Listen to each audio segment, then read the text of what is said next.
Hello, this is Miss Learson. I'm here to read to you the story,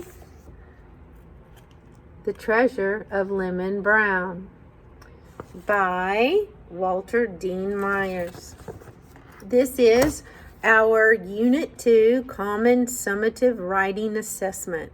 This is known as the CSWA. It is a major test grade. It is a written literary analysis over this story, and it is due Friday by 4 p.m. You are going to write this literary analysis over The Treasure of Lemon Brown by Walter Dean Myers, and you are answering the prompt, explain how the author, Walter Dean Myers, use literary elements to create complex characters. Now, in this short story, a boy meets an old man who will protect his treasure at all costs. As you read, pay careful attention to how the author characterizes Greg Ridley and Lemon Brown. Take notice of the variety of literary elements the author uses to create each of these complex characters. Remember to use the reading strategies you have practiced throughout the unit with other short stories you have analyzed. Using these reading strategies, you will help with your analysis. You are writing a multi-paragraph essay, which means more than one. An introduction, a body, and a conclusion is considered multi-paragraph essay, analyzing how the author uses various literary elements to create complex characters. Now let's begin the story, The Treasure of Lemon Brown by Walter Dean Myers. The dark sky filled with angry, swirling clouds reflected Greg Ridley's mood as he sat on the stoop of his building.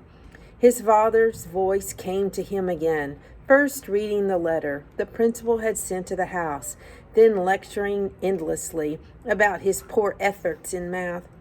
"I had to leave school when I was 13, his father had said.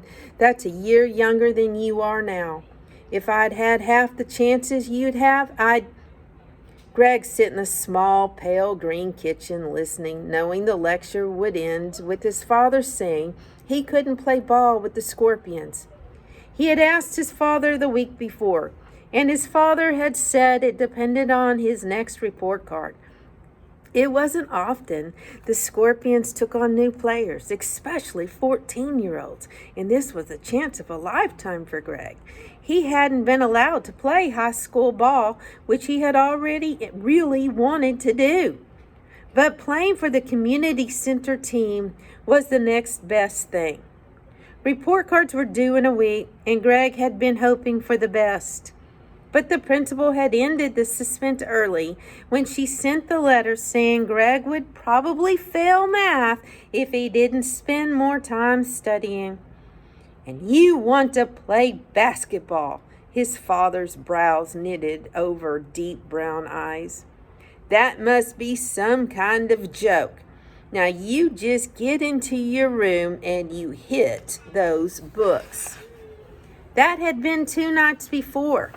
His father's words, like the distant thunder that now echoed through the streets of Harlem, still rumbled softly in his ears.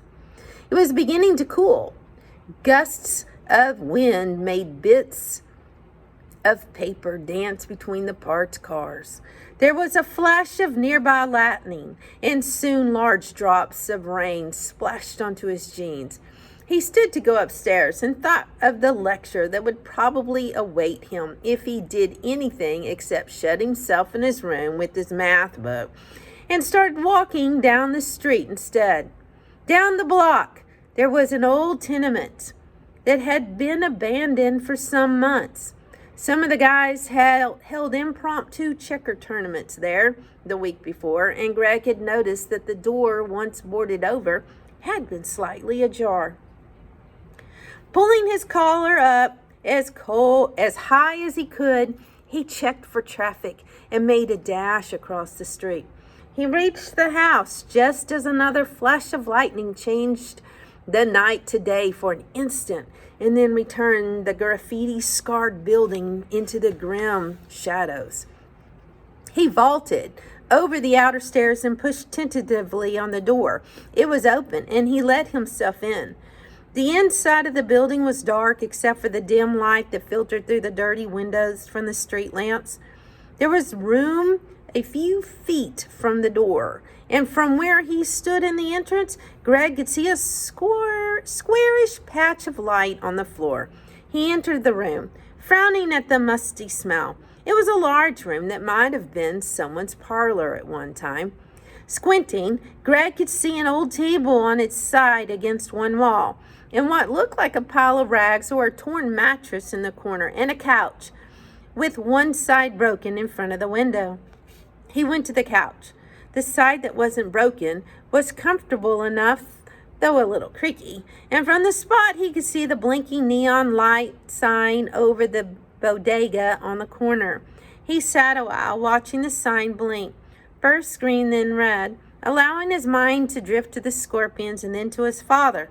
His father had been a postal worker for all of Greg's life and was proud of it, often telling Greg how hard he had worked to pass the test. Greg had heard the story too many times to be interested now. For a moment, Greg thought he heard something that sounded like a scraping against the wall. He listened carefully, but it was gone. Outside, the wind had picked up, sending the rain outside the window with a force that shook the glass in its frame. A car passed, its tires hissing over the wet street and its red taillights glowing in the darkness. Greg thought he heard the noise again, and his stomach tightened as he held himself still and listened intently. There weren't any more scraping noises, but he was sure he had heard something in the darkness, something breathing. He tried to figure out just where the breathing was coming from, and he knew it was in the room with him. Slowly he stood, tensing. As he turned, a flash of lightning lit up the room, frightening him with its sudden brilliance. He saw nothing, just the overturned table, the pile of rags, and an old newspaper on the floor. Could he have been imagining the sounds? He continued listening, but heard nothing, and thought that it might have been just rats. Still, he thought, as soon as the rain let up, he would leave. He went to the window and was about to look when he heard a voice behind him. Don't try nothing, 'cause I got a razor sharp enough to cut a week into 9 days. Greg, except for an involuntary tremor in his knees, stood stock still. The voice was high and brittle, like dry twigs being broken. Surely not one he had ever heard before. There was a shuffling sound as the person who had been speaking moved a step closer.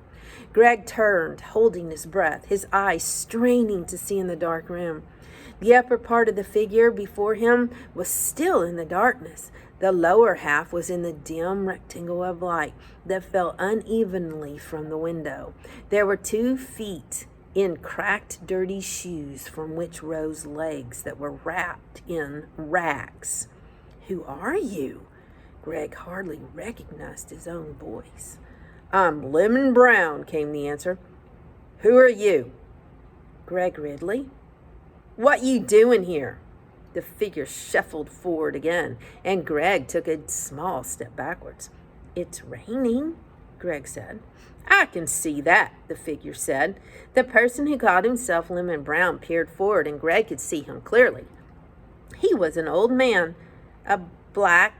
His black, heavily wrinkled face was surrounded by a halo of crinkly white hair and whiskers that seemed to separate his head from the layers of dirty coats piled on his smallish frame. His pants were bagged to the knee, where they were met with rags that went down to the old shoes. The rags were held on with strings, and there was a rope around his middle. Greg relaxed. He had seen the man before, picking up the trash on the corner and pulling up clothes out of the Salvation Army box. There was no sign of a razor that could cut a week into 9 days. "What are you doing here?" Greg asked. "This is where I'm staying," Lemon Brown said. What you here for? Told you it was raining out, Greg said, leaning against the back of the couch until he felt it give slightly. Ain't you got no home? I got a home, Greg answered. You ain't one of them bad boys looking for my treasure, is you? Lemon Brown cocked his head to one side and squinted one eye. Because I told you, I got me a razor. I'm not looking for your treasure, Greg answered, smiling.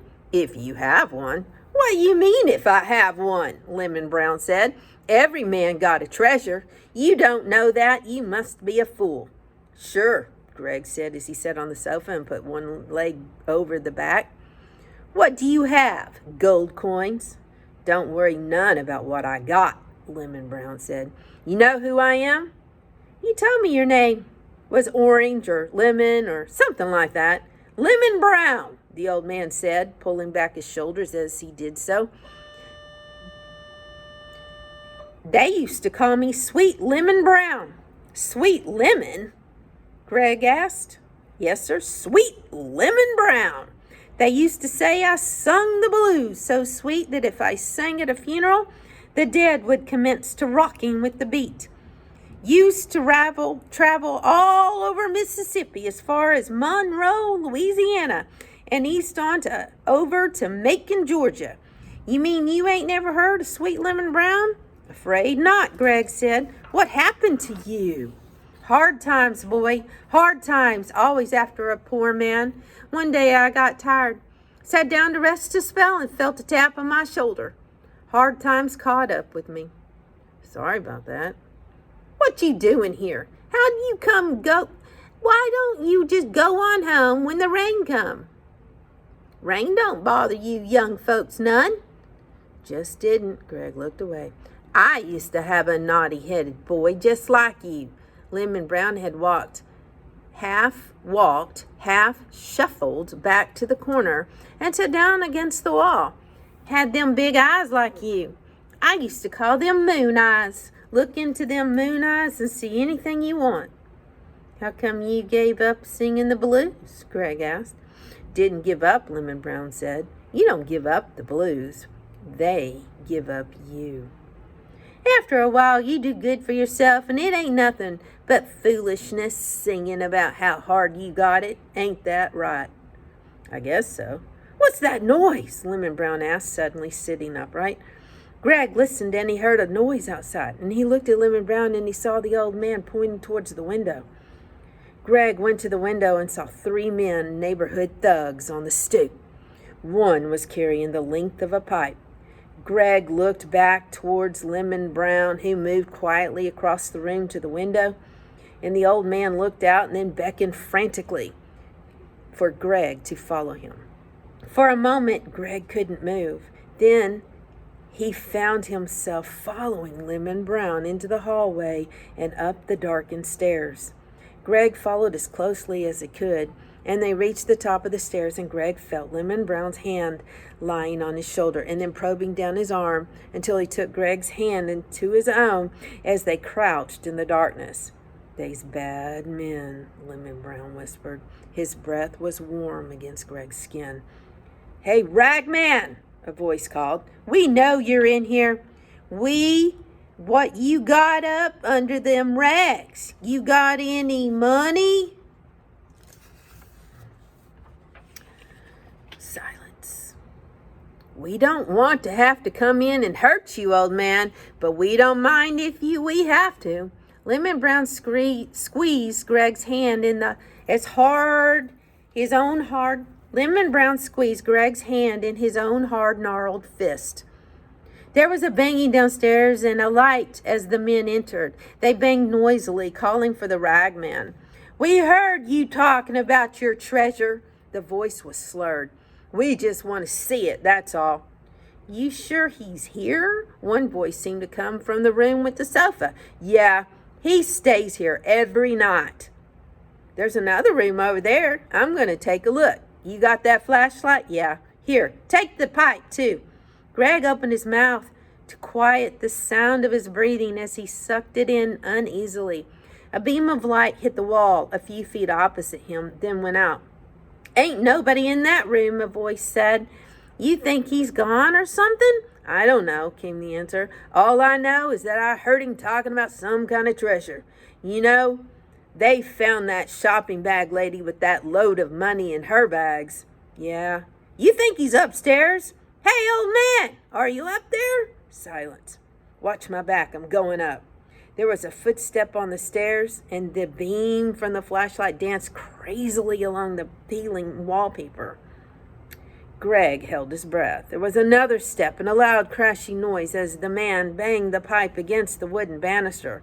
Greg could feel his temples throb as the men slowly neared them. Greg thought about the pipe, wondering what he would do when the man reached them. What he could do. Then Lemon Brown released his hand and moved towards the top of the stairs, and Greg looked around and saw stairs going up to the next floor. He tried waving to Lemon Brown, hoping the old man would see him in the dim light and follow him to the next floor. Maybe, Greg thought, the man wouldn't follow them up there. Suddenly, though, Lemon Brown stood at the top of the stairs, both arms raised above his head. "There he is!" a voice cried from below. "Throw down your money, old man, so I won't have to bash your head in." Lemon Brown didn't move. Greg felt himself near panic. The steps came closer, and still Lemon Brown didn't move. It was an eerie sight. A bundle of rags standing at the top of the stairs, his shadow on the wall looming over him.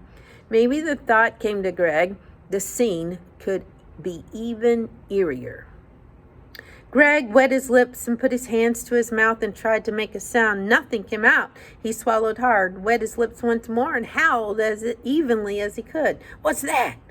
As Greg howled, the light moved from Lemon Brown, but not before Greg saw him hurl his body down the stairs at the men who had come to take his treasure. There was a crashing noise and then footsteps, and a rush of warm air came in. Downstairs door opened. Then there was only an ominous silence. Greg stood on the landing, and he listened, and after a while there was another sound on the staircase. "Mr. Brown?" he called. "Yeah, it's me," came the answer. "I got their flashlight." Greg exhaled in relief as Lemon Brown made his way slowly back up the stairs. "You okay?" "Few bumps and bruises," Lemon Brown said. "I think I'd better be going," Greg said, his breath returning to normal. "You'd better leave too before they come back." "They may hang around for a while," Lemon Brown said, "but they ain't getting their nerve to come back in here again. Not with that crazy rag man and his howling spooks. Best you stay a while till the coast is clear.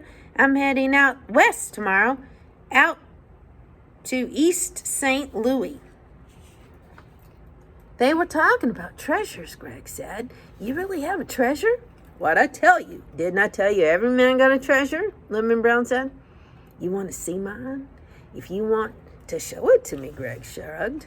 "Let's look out the window first and see what them scoundrels be doing," Lemon Brown said. And they followed the oval beam of the flashlight into the room and looked out the window, and they saw the men who tried to take the treasure sitting on the curb near the corner. One of them had his pants leg up, looking at his knee. "You sure you're not hurt?" Greg asked Lemon Brown. "Nothing that ain't been hurt before," Lemon Brown said. "When you get this old as me, all you say when something hurts is 'Howdy, Mr. Payne.' Sees you back again. Then when Mr. Payne sees he can't worry you none, he goes on and messes with somebody else." Greg smiled. "Here, you hold this." Lemon Brown gave Greg the flashlight, and he sat on the floor near Greg and carefully untied the strings that held the rags on his right leg. And when he took the rags away, Greg saw a piece of plastic. The old man carefully took off the plastic and unfolded it. He revealed some yellowed newspaper clippings and a battered harmonica. "There it be," he said, nodding his head. "There it be." Greg looked at the old man and saw the distant look in his eye, and then turned to the clippings, and they told of Sweet Lemon Brown, a blues singer and harmonica player who was appearing at different theaters in the South. One of the clippings said he had been the hit of the show, although not the headliner. All of the clippings were views and shows of Lemon Brown and had been in more than 50 years ago. Greg looked at the harmonica, and it was dented badly on one side, with the reed holes on one side nearly closed. I used to travel around and make money to feed my wife and Jesse. That was my boy's name. Used to feed them good, too. Then his mama died, and he stayed with his mama's sister, and he growed up to be a man. And when the war come, he saw it fit to go off and fight in it. I didn't have nothing to give him except those things that told him who I was and what he had come from. If you know your pappy did something, you know you can do something too. Anyway, he went off to war.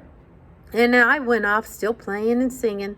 Of course, by then I wasn't as much as I used to be, not without somebody to make it worth the while. You know what I mean? Yeah, Greg nodded. Not quite really knowing. I traveled around, and one time I come home and there was this letter saying Jesse got killed in the war. Broke my heart. Truly did. They sent back what he had with him over there, and what it was this old mouth fiddle and these clippings. Him carrying around with him like that told me it meant something to him. That was my treasure. And when I give it to him, he treated it just like that. A treasure. Ain't that something? Yeah, I guess so, Greg said. You guess so? Lemon Brown's voice rose an octave as he started to put his treasure back into the plastic. Well, you got to guess, 'cause you sure don't know nothing. Don't you know enough to get home when it's raining? I guess. I mean, you're right. You okay for a youngster, the old man said as he tied the strings around his leg. Better than those scalawags what come here looking for my treasure. That's for sure. You really think that treasure of yours was worth fighting for? Greg asked. Against a pipe? What else a man got, excepting what he can pass on to his son or daughter, if he or she be his oldest, Lemon Brown said. For a big-headed boy, you sure do ask some of the foolish questions. Lemon Brown got up and patting his rags in place and looked over the window again. Looks like they're gone. You get on out of here and get yourself home. I'll be watching from the windows, so you'll be all right. Lemon Brown went to the stairs behind Greg, and when they reached the front door, the old man looked out first, saw the street was clear, and told Greg to scoot on home. You sure you'll be okay? Greg asked. Now, didn't I tell you I was going to East St. Louis in the morning? Lemon Brown asked. Don't that sound okay to you? Well, sure it does, Greg said. And you take care of that treasure of yours. That I'll do, Lemon Brown said, and the wrinkles around his eyes suggesting a smile. That I'll do.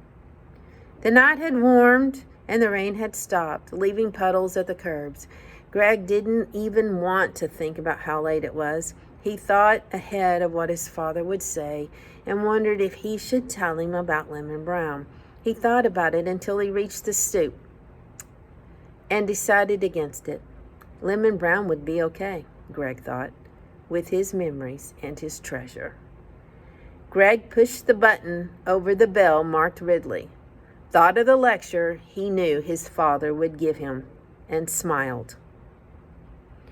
When you get finished and you read this hard copy, you will see all the vocabulary words, the words down here. It says notes, and there's a list of words with what the words mean. Be sure and look over these. These help you. Remember, this deals with the literary term of diction. This will help you when you go to write this paper. Good luck.